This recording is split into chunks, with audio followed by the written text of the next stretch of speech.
Have you ever noticed how the harder you chase something, the further it seems to slip away? The more you reach for connection, the more alone you feel. The more you seek to be seen, the more invisible you become. Perhaps tonight, as you prepare for sleep, you're still carrying that weight, the energy of wanting, of waiting, of wondering why the things you desire most seem to dance just beyond your reach. But what if the answer isn't out there at all? Chasing is a vibration born of lack. Anything born of lack carries a signal that gradually drives it away from you. Have you ever felt that the more you long for something, the more it eludes you? The more you wait for a message, the less it arrives. The more you long for others to see and understand you, the more you feel forgotten. This does not happen because you are not worthy, nor is it due to cruel fate. It happens because the energy you emit, silent yet powerful, says, I lack, I need, I am not enough without that.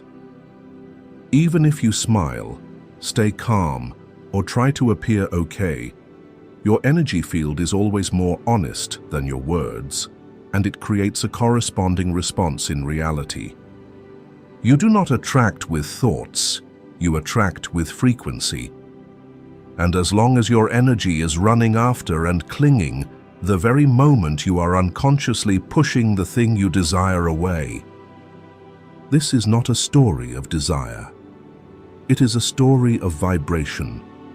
Only when you stop seeking, stop controlling, and stop asserting that you are lacking, do you return to the center, where you no longer need to attract, but begin to shine. Number 1. Theory of consciousness and vibration. Some vibrations need not be heard, yet they change an entire room. A person enters without saying anything, without doing anything special, yet all eyes turn to them. Conversely, there are people who, even at their best effort, make others feel heavy or sense that something is off. This is not found in words. This is the energy field, and the energy field never lies. Jung did not call it vibrating energy in the modern spiritual sense, but he understood deeply that consciousness, both conscious and unconscious, is the living magnetic field. When you emit vibrations born of lack, from a place filled with craving, control, and anxiety, you are sending a signal that says, I do not have. I am afraid. I am not enough. And the universe, along with those around you, responds not to what you say, but to what you are. In analytical psychology, Carl Jung explained that every longing issued from a wounded ego activates the shadow within. The shadow is not only the negative part, but everything you refuse, push away, or dare not acknowledge in yourself. When you pursue love out of fear of loneliness, you pursue from your shadow the belief that you cannot be whole on your own. When you pursue success because you feel you lack worth, you act from an inner crack rather than authentic passion. Jung called this projection the phenomenon in which the unconscious mind casts unintegrated parts of ourselves onto the outside world. In Ion Researches into the Phenomenology of the Self, he wrote that projections change the world into a replica of one's unknown face. Thursday, the world does not reflect reality, but mirrors the unseen wounds within us. Imagine you step into a new relationship. On the surface, you appear confident, joyful, and I need nothing.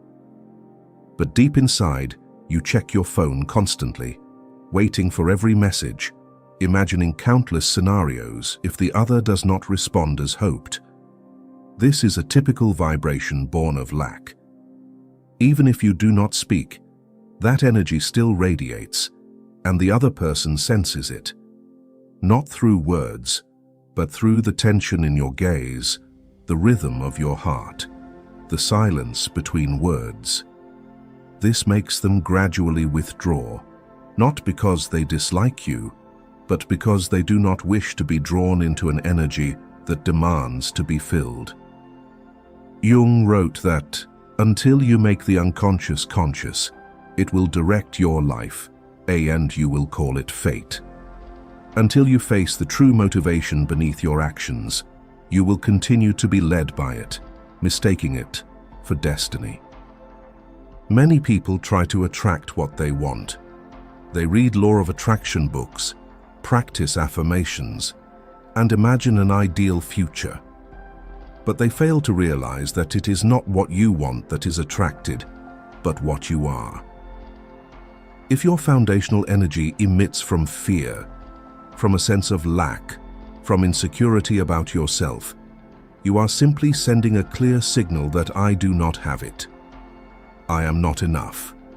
And by the law of frequency, you will attract experiences that reinforce that reality. Indifferent people, missed opportunities, relationships that mirror your self-doubt. Jung drew a clear distinction between the ego and the soul. The ego is the part that wants to control, plan, possess, and prove. The soul, on the other hand, is the part that needs no reason to be present. When you act from the ego, you always feel compelled to do something to be chosen, to be kept, to avoid loss. But when you live from the soul, you no longer need to pursue, because you recognize I am myself, and if and what is meant to stay will stay. In the undiscovered self, Jung said that the soul demands your truth, not your loyalty to conformity. The soul does not need you to strive to please others. It needs you to have the courage to live in alignment with your inner truth. Vibrations born of lack are ultimately vibrations of fear, of abandonment, of unhealed memories, of an inner child still waiting for someone to come and say, you are worthy, you are enough.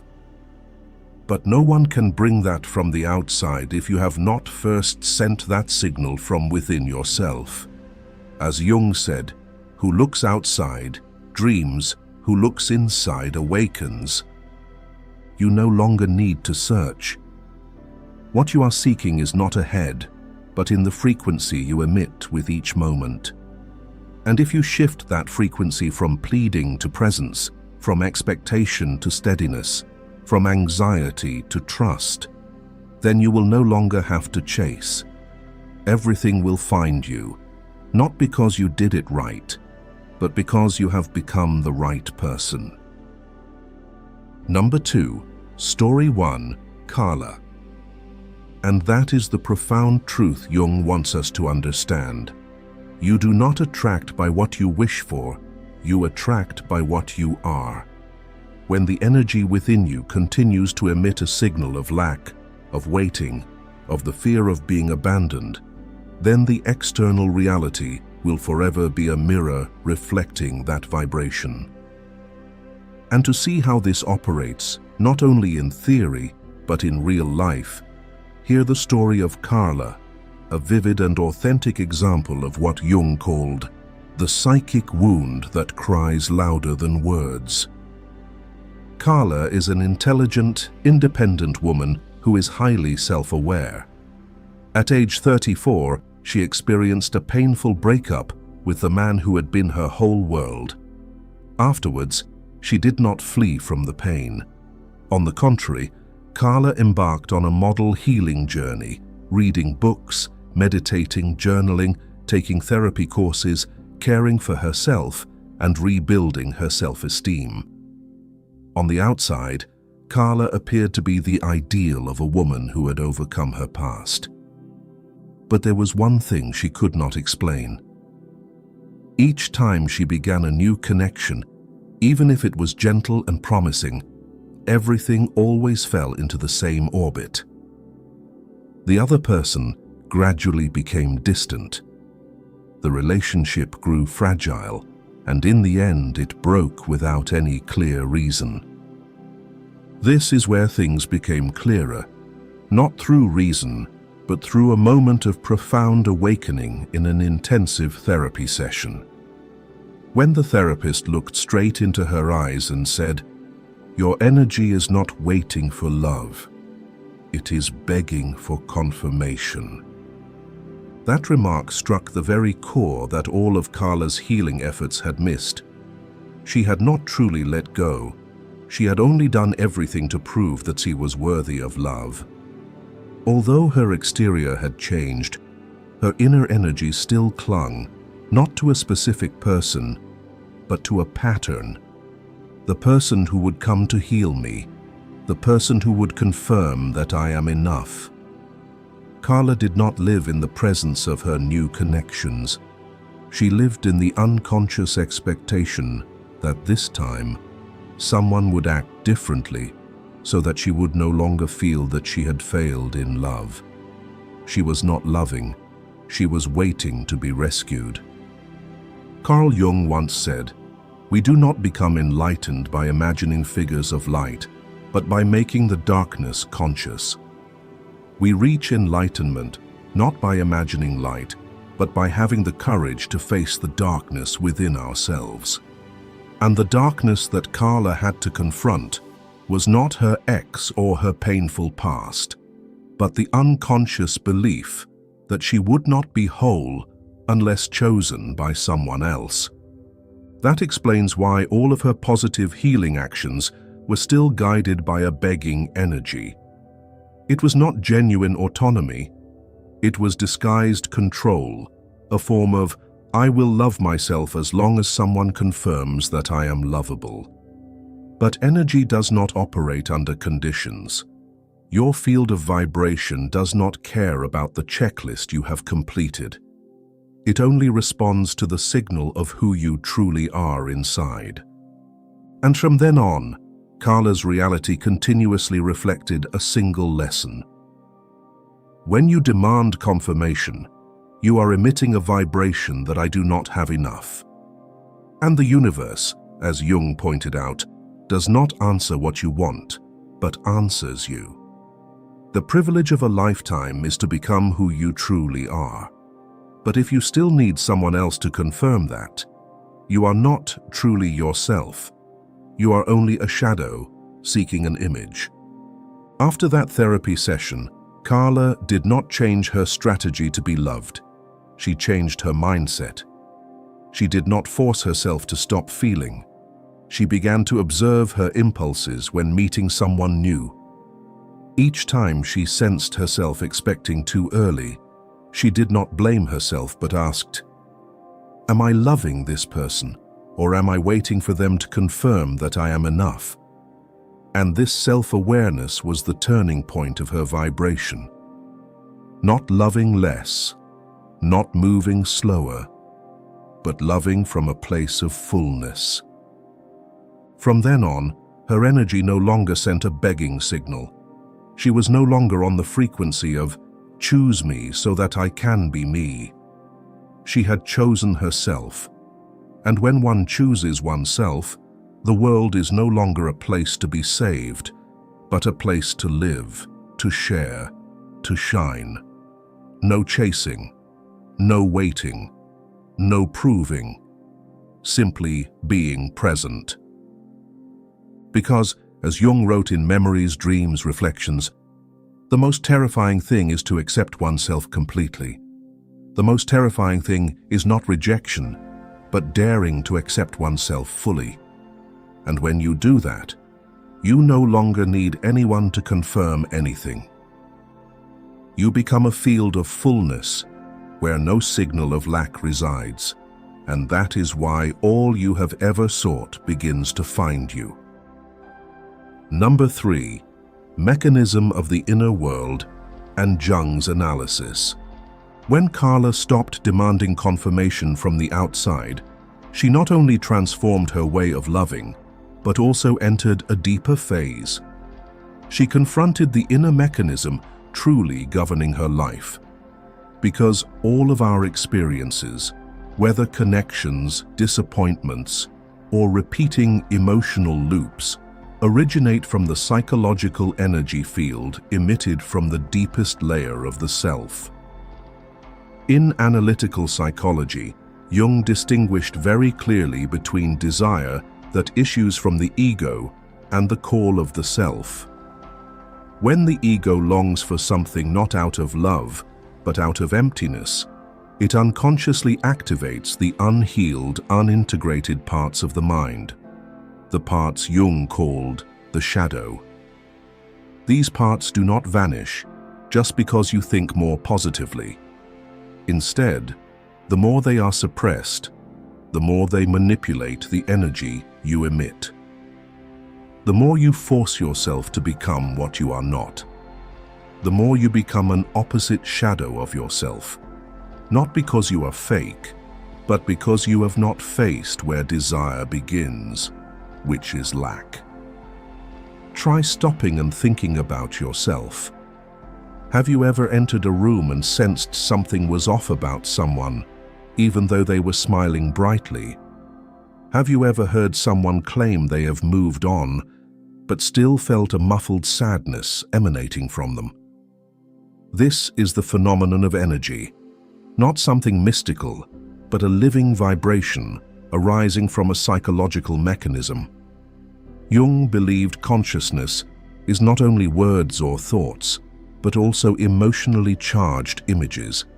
Images accumulated in the unconscious and broadcast outward like a frequency. In Man and His Symbols, he wrote that the psyche consists essentially of images. It is a self-regulating system that expresses itself in images. Drop a like in the comments if you have ever sensed someone's energy simply by their presence. Listen on, because what you are about to realize may change how you connect with yourself. This explains why even if you say "I am fine," "I have let go," or "I feel confident," others will still sense it if the true vibration inside you is trembling. The ego may lie, but energy does not. The danger is when the ego acts from fear but attaches a positive label, such as "I am just trying" or "I am in love," then the shadow becomes truly powerful. As Jung warns, the acceptance of the shadow side of our nature is a moral problem. It is the very essence of individuation. Only when you dare to look at the vibration arising from darkness, control, fear, insecurity, do you begin the journey of individuation. A journey back to the whole self, where no part needs hiding.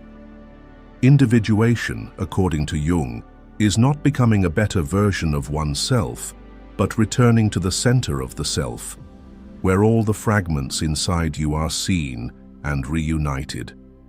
When you still emit a vibration born of lack, you operate from the unhealed ego. But when you live from the center, from the self, you no longer need control, persuasion, or pursuit. You simply exist with inner richness.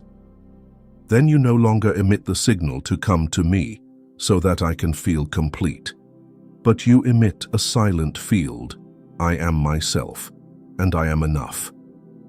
Are you living from the center of your being, or are you sending out a signal begging someone to confirm you are worthy? Share in the comments, because that awareness is the first step to shifting the vibration you carry. There is a subtle truth Jung recognized early on. Others do not love you for what you do.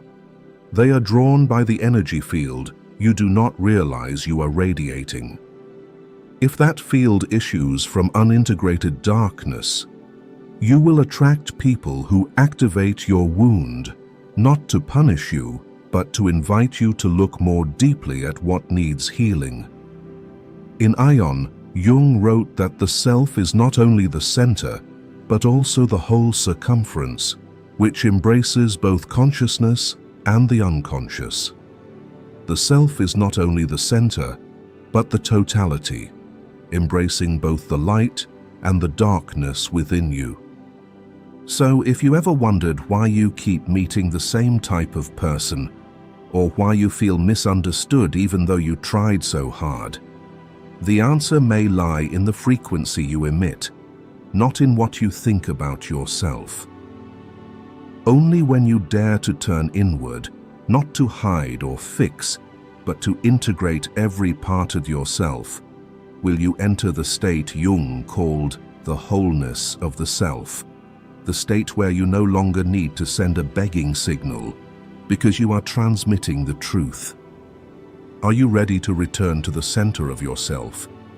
If so, comment a single word: present. Being fully present is what makes your energy magnetic.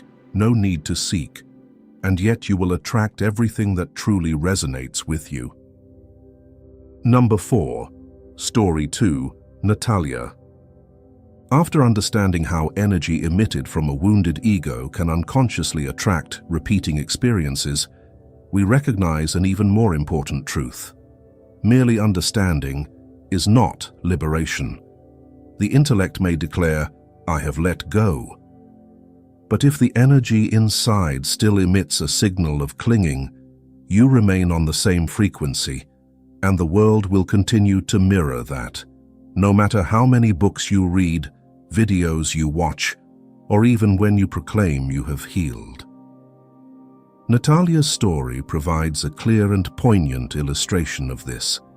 Natalia, now 40, is a strong, deep woman who survived a toxic relationship that nearly drained her soul.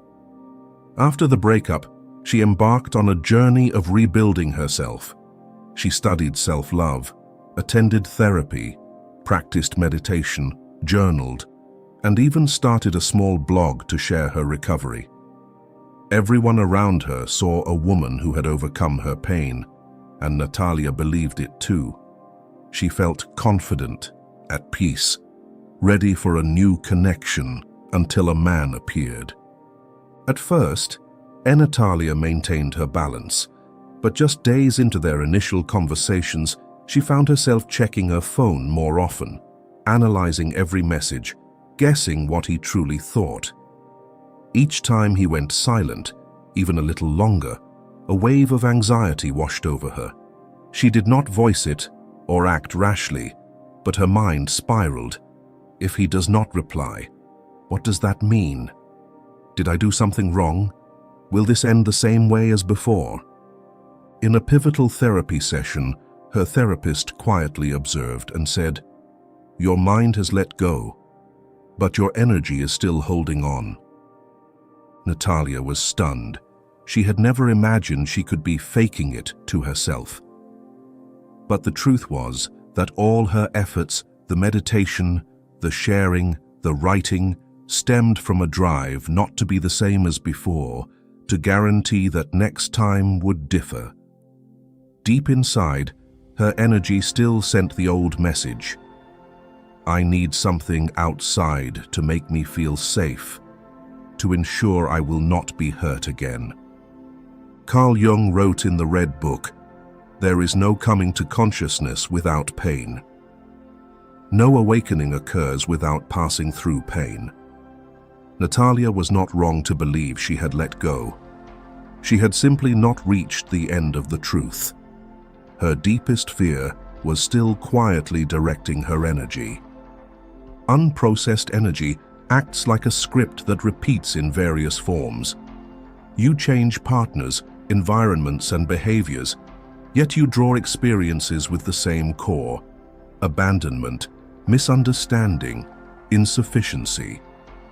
Jung called this the compulsion to repeat, the unconscious urge to relive an unresolved experience.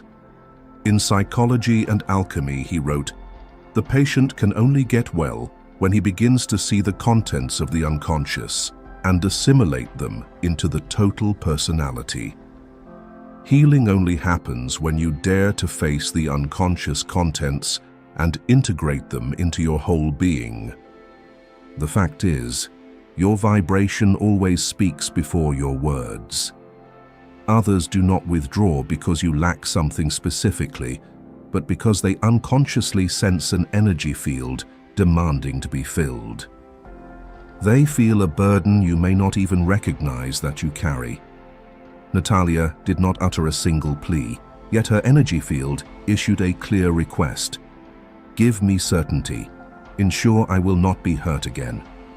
When that energy emerges, love cannot flow freely. It becomes distorted, burdened with a responsibility to heal that no one but you can bear. If you find yourself wondering, why do I keep attracting the same type of person? Perhaps it is time to stop questioning the outside world and instead listen to yourself. Ask, what am I emitting that I dare not admit? Connection cannot grow on the foundation of energy bent by fear. The more you seek safety in others, the further you drift from your center. And the world, as Jung said, does not respond to what you want, but to what you are. Until you change that frequency, you will star in the same drama under a different title. The good news is that the moment you begin to recognize this, as Natalia did, you have already started to shift your vibration. And that alone, without anyone's confirmation, is enough to transform your entire story. Number 5. The difference between control and surrender.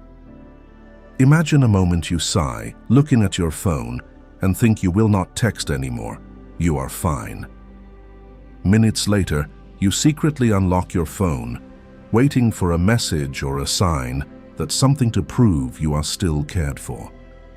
On the surface, you tell yourself you are letting go, but inside your entire nervous system is on high alert.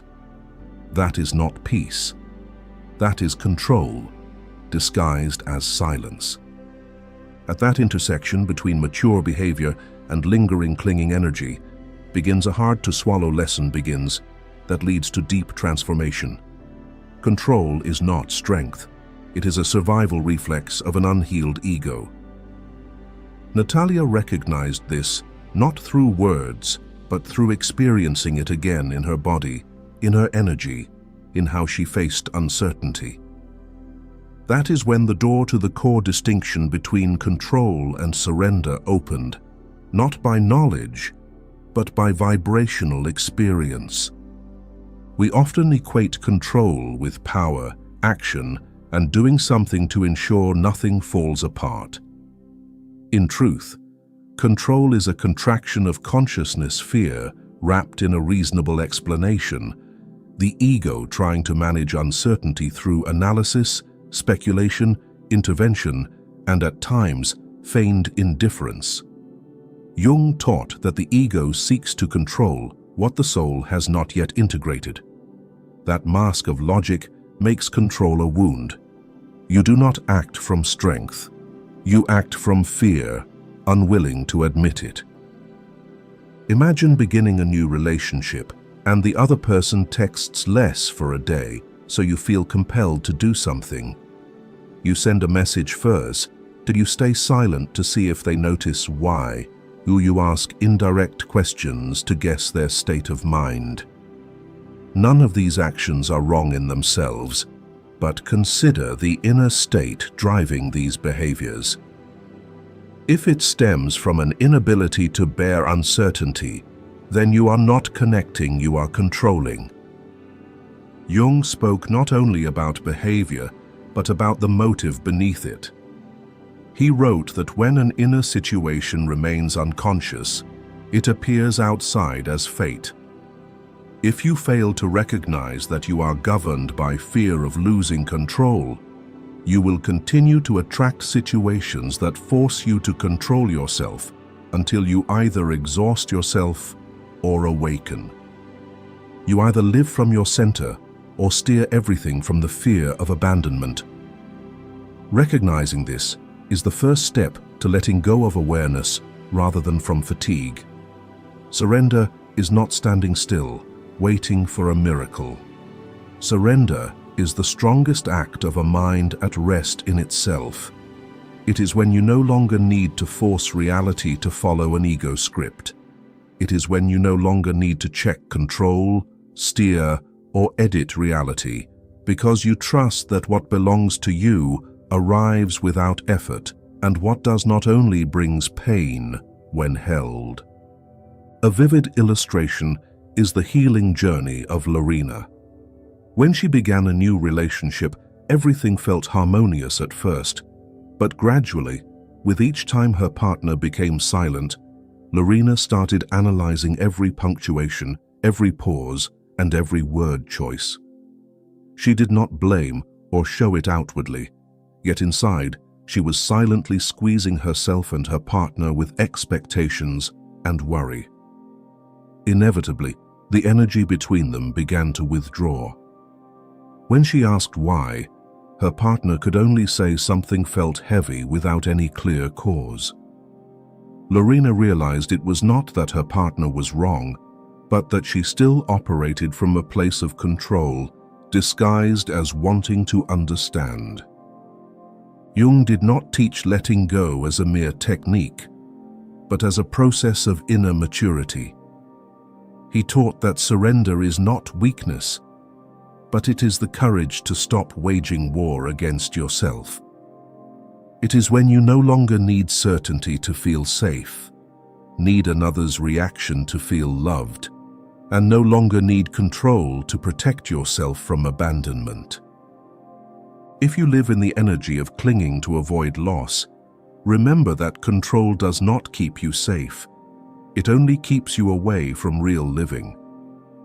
Sometimes the most essential step is not knowing the next move, but daring to stand still and do nothing to feel what you still cling to out of fear rather than love.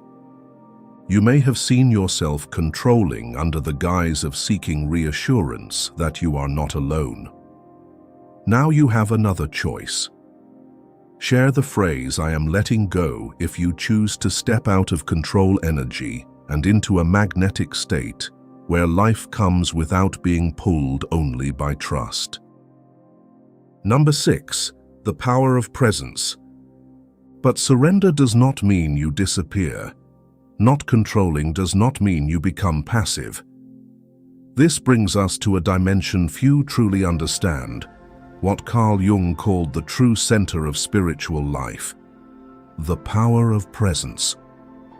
If control is action born of fear, presence is a holistic being not arising from doing, but from an inner state of grounded calm that demands nothing from the world. It is the energy that does not chase, does not defend, does not seek affirmation. It simply is. Vibrational presence is not measured by how long you meditate each day or how many seconds you can stay silent. It is the living energy field you emit when your mind, emotions, and body no longer race toward the future or recoil into the past. It is when you are truly here, not occupied by worry, expectation, or hidden fear. Jung wrote in The Undiscovered Self that freedom stretches only as far as the limits of our consciousness. If you are not fully present, you still live within the unconscious sphere of control, where your energy reacts instead of choosing. Think of someone you have met whose mere entrance into a room brought you comfort, safety, or renewed vitality. They may not be strikingly handsome, talkative, or eager to prove anything, yet they show up fully. That is the power of presence. No showmanship, no tactics, yet the entire space around them shifts. Because when you are present with yourself, you need nothing to make an impression. You are the impression.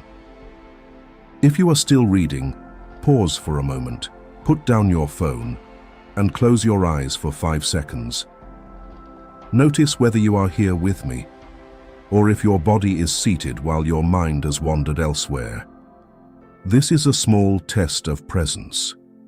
If you realize you are not fully here, you are not alone, because presence does not come from intention.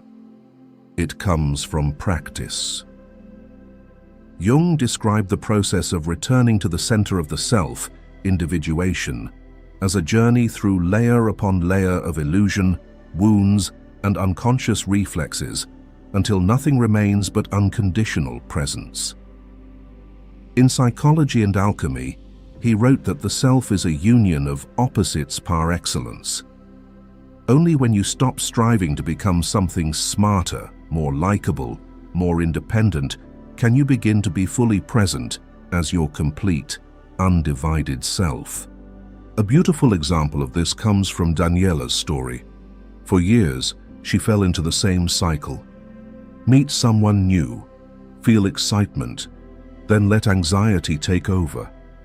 She began analyzing every message, waiting for positive reactions to feel safe.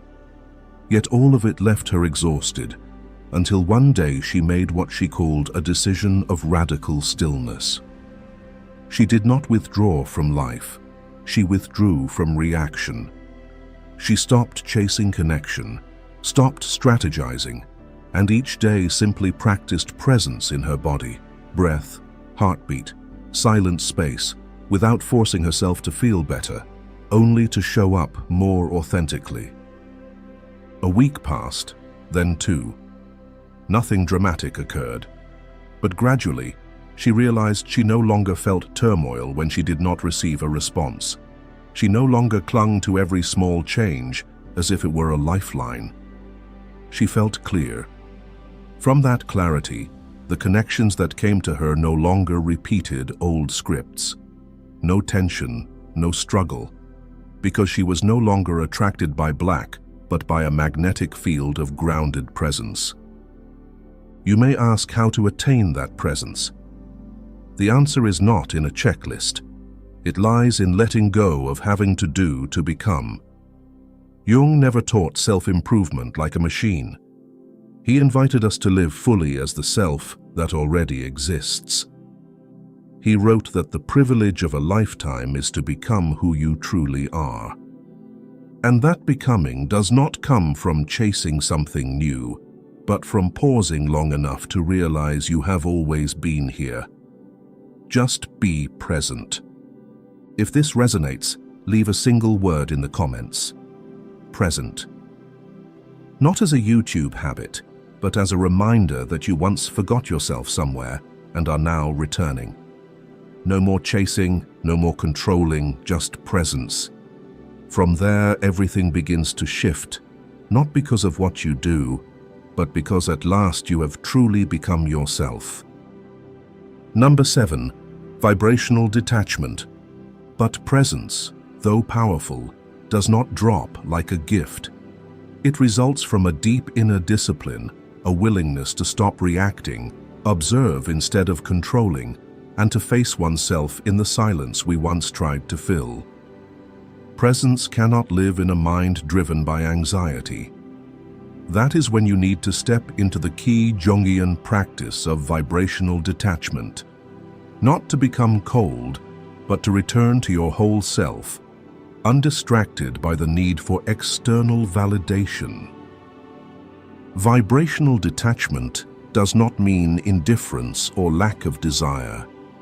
It is the highest commitment that you will not betray yourself just to keep an unhealthy connection. It begins by daring to notice subtle signs that you are pursuing from an energy of lack, not because you are weak, but because you have grown accustomed to a dependent vibration. That vibration may speak for you through every message, every pause, every glance. You may have felt unable to bear a moment of silence in a relationship, each minute without a reply, sending your mind into chaos, your imagination racing, and your hand itching to act, to write something, ask a question, or check the other person's status. That is not your true nature. That is the frequency of a lack of hijacking your system. Jung warned in The Psychology of the Transference that an activated complex puts us momentarily under the control of an autonomous personality. It means our unhealed wound takes over our actions while we believe we are reacting reasonably, though we are manipulated from within. Or you may find you cannot stand not knowing what the other person thinks or feels. You constantly need confirmation signs or repeated assurances to feel safe.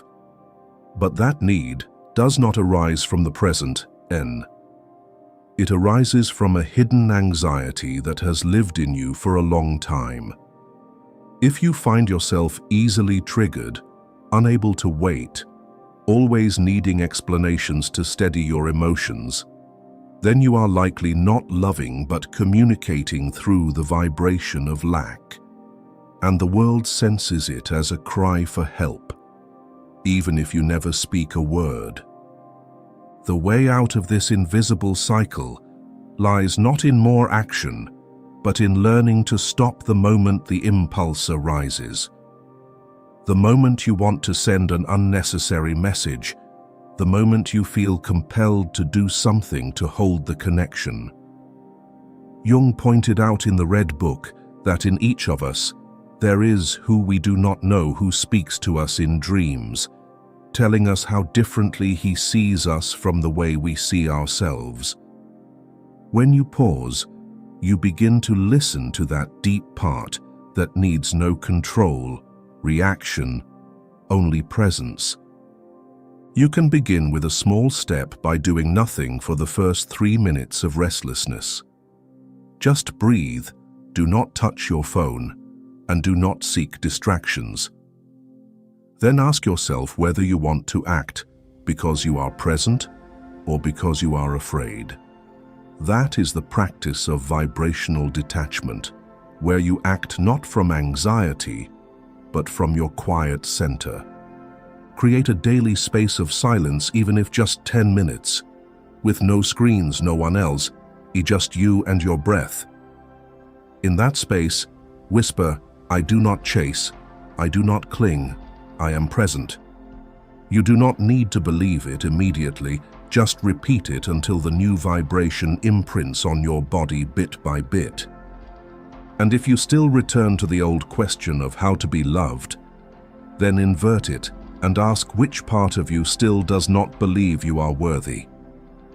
Jung reminds us that until you make the unconscious conscious, it will direct your life, and you will call it fate. Vibrational detachment is not about doing better, but about daring to live more mindfully, noticing what is happening, and choosing not to repeat it. Then when you stop chasing, stop demanding, and stop striving to be seen, a miracle begins. You become what you once sought. You no longer send signals of lack. You manipulate with fear. You no longer need someone to understand you, to feel valuable. You do not attract by strategy, sweet words, or artificial perfection. You attract by the true frequency of who you are when you are fully present and no longer denying yourself. Irradiate. Do not chase. You do not need to attract. You need to live in tune with your frequency. True radiance does not arise from effort, but from clarity in the energy of life. When you stop pursuing not only in action, but also in unconscious vibration, you no longer run toward what you want. You remain in your truth, and from that still point, you emit an irresistible field, a silence full of attraction, a state of ease that allows what does not fit to fall away and what is right to come to you. Therefore, you do not need to become someone else. You only need to return to the center of yourself. Let the stillness speak for you. Let your energy radiate before you enter a room. Let the fullness within be the unspoken call the world cannot ignore. You no longer need to be chosen because you have chosen yourself, and that is the vibration that cannot be resisted. If these insights touch the depths of your being, the desire to live authentically, to be free, and to heal from within, then do not leave, yet subscribe to continue the journey back to yourself, where you need not chase anything, because everything essential has always been within you. Have you ever tried to live as if you were already the one who has won? Not through lofty imagination, but through the way you walk in everyday life, the way you make decisions, the way you show up when no one is watching? Or are you still postponing yourself, waiting for more confidence, waiting for more certainty, waiting for some sign that gives you permission to step forward? There are moments in life when you feel you are standing very close to something. Not exactly success, not exactly failure, but a vague threshold where you know that if you continue living the same way, everything will keep repeating. And if you step to the other side, you are not sure whether you have enough courage to keep going. You call it hesitation, circumstances, timing that is not right yet. But deeper than that, perhaps this is the moment when the darkness inside begins to speak. According to Carl Jung, people are not stuck because they lack light, but because they have not yet dared to look directly at their own darkness. You may say you want to win, rise, and have a different life. But if inside there is still fear, doubt, and the habit of diminishing yourself, the unconscious will continue to lead you back to the same starting point. Not because life is unfair, but because you are still living from an old position. In this video, we will revisit the true meaning of acting as if you have already won through Carl Jung's perspective, not to escape the present, but to stop letting the past continue to lead the way. And if you are ready, let us begin. 1. Victory is not in the future. Victory, as people usually think of it, always lies ahead, at some point when you are good enough, strong enough, ready enough. We are taught that if we are patient and make a little more effort, life will open a door leading to the sense of wholeness we have always been seeking. But that very belief is the most subtle trap of the mind, because it pushes all of your vitality out of the present moment and places it into a day that has not yet come, a version that does not yet exist, a victory that has never been touched by the present. And then, while waiting for that victory, you unconsciously live like someone who has not yet begun, not yet enough, not truly present in your own life. From a Jungian perspective, this is not merely an issue of motivation or goals, but a deeper issue of psychological life. Carl Jung once said, "Who looks outside dreams, who looks inside awakes." When you place victory in the future, you are looking outward, living in a dream of what is to come. When you return to the present, to the inner state unfolding right now, you begin to awaken. Not because everything is perfect, but because you no longer postpone your own life. I know a friend like this.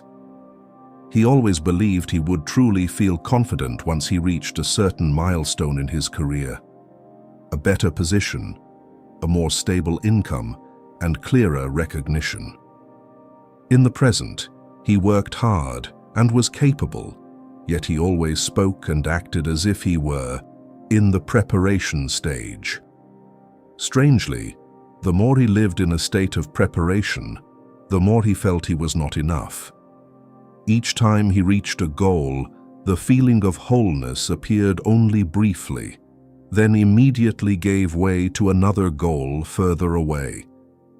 Not because he was ambitious, but because his mind had become accustomed to placing his value in the future, where the unconscious could always move the milestone a little further.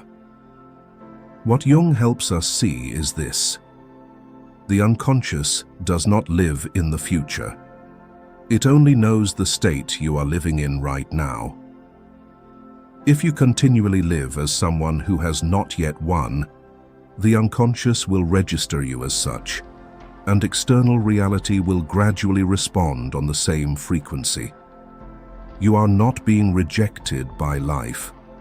You are unconsciously postponing stepping into your own position, Victory, in its deepest psychological sense, is not about achieving something new, but about no longer living as if you have not yet begun. Modern psychology also recognizes this through the concept of self-perception. People are not only guided by goals, but by how they interpret themselves in the present. When you behave like someone who is waiting, your brain and nervous system operate in a state of lack, defensiveness, and the search for validation. When you begin to live as if you already have the right to be fully present, even if circumstances have not changed, your entire inner system begins to restructure. You speak differently, choose differently, and respond differently. Not because you are pretending, but because you have stopped postponing yourself. What is important to understand is that acting as if you have already won is not self-deception, nor is it pretending to be strong or denying a difficult reality. For Jung, it is a very real inner movement. It means you no longer suspend your right to live fully on a future condition. You no longer tell yourself, "When I achieve this, then I will allow myself to feel confident, peaceful, or valuable." Instead, you begin to live as someone who has already allowed themselves to be present, even while the journey is still unfolding.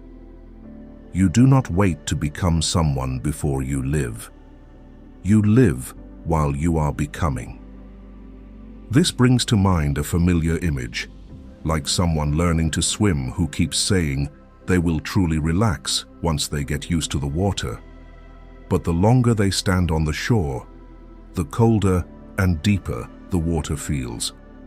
Not because the water changes, but because the body has never had the chance to learn the sensation of floating.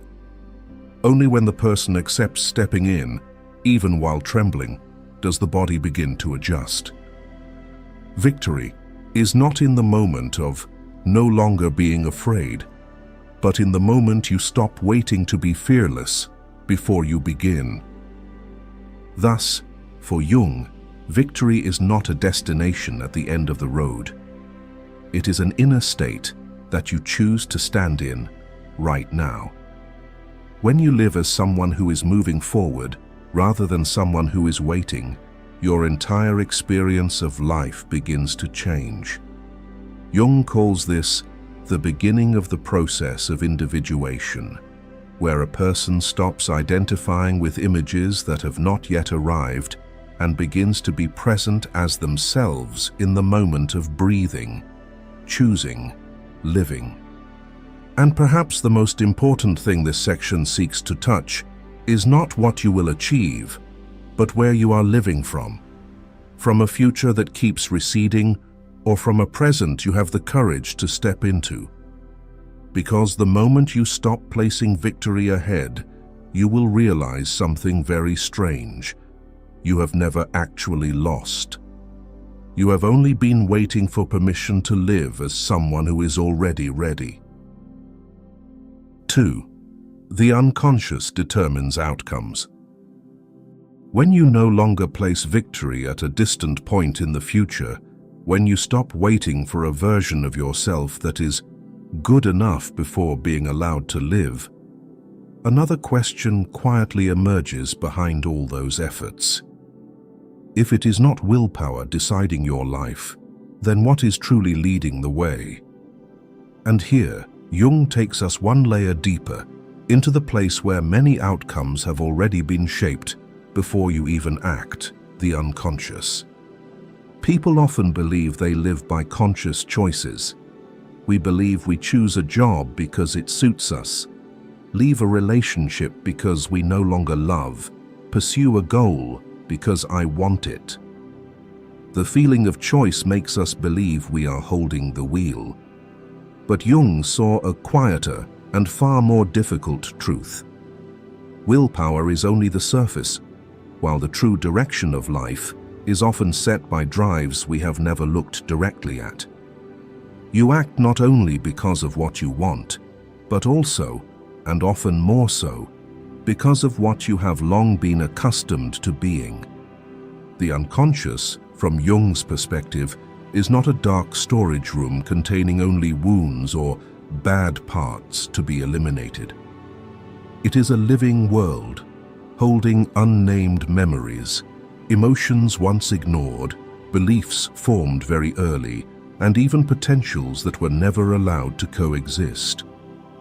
Jung wrote, "The unconscious is not just evil by nature, it is also the source of the highest good." This means the unconscious does not only pull you backward, it is also where your most vital parts are held, but only if you recognize how it is operating. The subtlety lies here. The unconscious does not speak to you in words. It does not argue, persuade, or explain. It does not send clear messages saying, "Do not do this," or "do that." It speaks through outcomes, through the times you get very close and then pull back, through different relationships that carry the same feeling, through achievements that do not bring a sense of victory. You can set very high goals, but if inside you are still accustomed to the role of someone who must strive to be worthy, you will unconsciously delay, choose the wrong timing, or repeat choices that make you smaller. Not because you are weak, but because the unconscious always leads you back to what is familiar, where it believes it is safe, even if that place no longer nourishes you. Imagine the unconscious as the rudder of a boat, and your will as the one rowing. You can row very hard, very diligently, even to exhaustion. You can learn new techniques, change your rhythm, and change how you hold the oar. But if the rudder keeps turning in the same old direction, the boat will continually drift to the same shore. You think you lack strength, determination, and discipline, but in truth, you are only rowing against the direction the rudder has already set. And because the rudder is behind you, you rarely see it until you realize you have arrived at the same old dock once again. Jung called these clusters of intense recurring emotional experiences complexes. A complex does not need you to believe in it to operate. It does not need your consent. It only needs to be triggered. For example, someone who grows up in an environment where they must always strive to be recognized may carry a deep belief that their value is tied to achievement. When they succeed, it does not feel enough, because success lasts only briefly. When a small failure occurs, they collapse intensely, because the feeling of "I am not enough" immediately resurfaces. Their willpower may be strong, but their life outcomes revolve around tension, exhaustion, and the feeling of never arriving. Not because they choose this, but because the unconscious has decided the stage on which every play unfolds. This also explains why many people achieve what they want, yet still do not feel victorious. What they achieve does not reach what is truly lacking inside. The unconscious does not care whether you achieve a goal. It cares about the state you are living in. If inside you are still someone who must strive to be worthy, then even if circumstances change, the lived experience remains the same. You can change roles, contexts, and people around you, but the dominant feeling does not change. Jung did not call this personal failure. He did not see it as a fault or weakness. He called it an invitation to turn inward, not to control or fix the unconscious, but to recognize where it is leading you. According to Jung, what you do not make conscious will continue to determine your life like fate, not to punish you, but to force you to look. The crucial moment is not when you try harder. It is when you begin to realize that repeated outcomes do not come from circumstances or other people, but from an inner pattern quietly holding the wheel. When you pause long enough to observe instead of react, when you stop asking, "How do I change the result?" and begin asking, "Who is choosing this path?" something begins to shift. From here, another process opens, quiet, undramatic, without requiring you to become a different person. You simply begin to listen to what is truly leading you. And when the rudder is gradually seen, the boat no longer needs stronger rowing. It only needs to turn. 3. Changing your position in life, where you stand, determines what is allowed to happen. When you no longer place victory in a distant future, when you stop waiting for a version of yourself that is good enough before being allowed to live, another question quietly arises behind all those efforts. If it is not willpower or surface effort, then what truly determines what is allowed to happen in your life? Here, Jung does not continue pushing us deeper into analyzing causes, but moves us into another layer of lived experience, where the question is no longer why, but where am I standing? Most people do not realize that many outcomes in life do not come from what they do, but from where they are living from inside while doing it. There is a profound difference between living as someone waiting for life to begin and living as someone who has truly stepped into their life. On the outside, these two states may look similar, still working, loving, setting goals, and moving forward step by step. But internally, they create two entirely different currents. Someone living in a waiting state often carries a quiet belief that their real life will begin later, after they are more stable, after they are good enough, after some additional conditions allow them to be fully present. As a result, their present feels like an extended waiting room. They are there, but they do not place their full weight into it. They live, but always hold something back, as if they do not dare to fully enter their own space. By contrast, someone who has stepped into their life does not need another milestone to grant themselves permission to exist. They are no more certain, no more perfect, or no better at controlling the future than anyone else.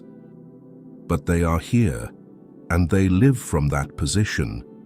That presence, not effort, begins to change how life responds to them. Carl Jung wrote a very short sentence that cut straight to the core of this shift. The privilege of a lifetime is to become who you truly are. The greatest privilege of a lifetime is not achieving something, but daring to stand in the right place within your own life. Many people live their entire lives in a standby position without realizing it. No one pushes them aside, but they grow accustomed to standing behind, yielding space, thinking it is not yet their turn. Over time, they no longer call this a position, but a personality, a fate. This is just how I am. From that position, everything they touch carries the same feeling, not truly belonging. A channel follower once shared that for many years, she felt her life was happening somewhere else. At work, she performed well, but rarely stepped into the center. In relationships, she was present, but never demanded. She was not unhappy, but she was not living either. Her dominant feeling was standing on the sidelines, watching others step into their lives. The change did not come when she tried harder or learned new skills. It came when she realized something painful but true. She had become accustomed to living as someone who does not take up space. From the moment she began standing more upright in familiar situations, expressing what she thought without pulling back, and making decisions without apologizing first, the way life around her responded changed clearly.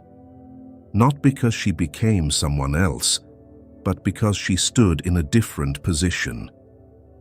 Changing your position in life is not about doing something grand or dramatic. It does not require overturning your life or declaring a new identity.